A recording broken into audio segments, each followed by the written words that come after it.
Hi guys, Sunday ngayon, so kailangan nating magsimba. Dahil pa-lunch na nga, nandito tayo sa Santa Lucia, so dito kami sa favorite spot namin, ang Balinsong Place.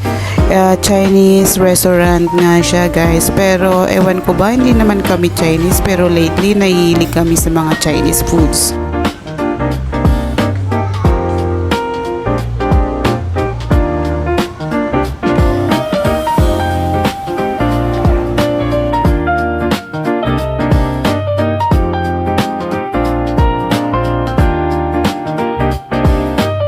Punta kami ng department store guys para bumili ng food stock ko kasi sobrang illustrate na ng aking food stocks and sobrang manipis na, so need na natin ng kapalit.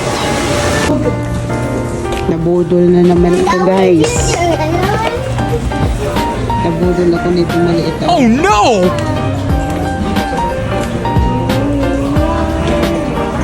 Budol. Nakabili ng sapatos na wala sa oras. Diba? Yung sinadya ko dito ay ganito lang. Napunta sa sapatos nitong maliit. Inoperan pa ako ng basket dito. Sabi ko wag na magbasket kasi mabudol ako. Mabudol ako imbis na putsak lang yung pinunta ko dito. Napabili ako ng sapatos na wala sa oras. Ano ba yan? Babayad na tayo guys, babayad na tayo para hindi na tayo dagdagan. Kung masyadong tao kasi pecha de peligro pa. Ito order nila guys, grande. Sa akin yung pecha. Imbis na sa kanila yung grande, sa akin yung grande, sa kanila ang baby Z. Hi guys! Pakarating lang namin galing Gumala at yun, nagbudol ako guys. Imbes na putsak lang ang bibili namin, napabili ako ng sapatos guys ng aking bunso. Bawal talaga bawal tayong tamad-tamad. Ang init sa labas guys, grabe, sobrang tirik ng araw. At ito talaga yung sadya ko, yung putsa ni Burlington. Gusto ko to siya guys. Meron akong naunang ganito, pero dinagdagan ko kasi yung mga nauna ko is manipis na, tinapon ko na.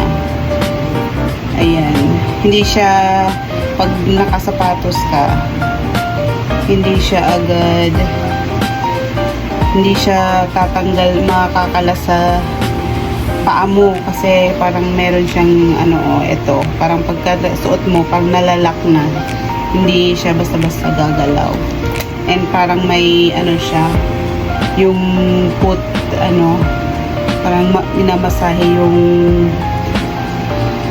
mo, yung paa mo pag nakasuot siya ng ganito kasi parang may ganito siya.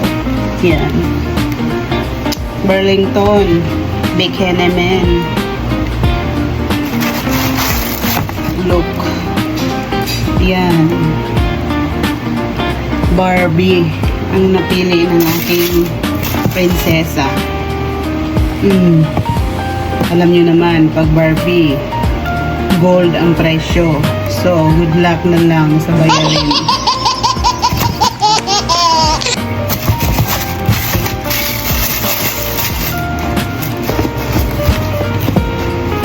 Mahaba-haba niya itong gagamitin guys kasi yung kinuha namin, yung may allowance na.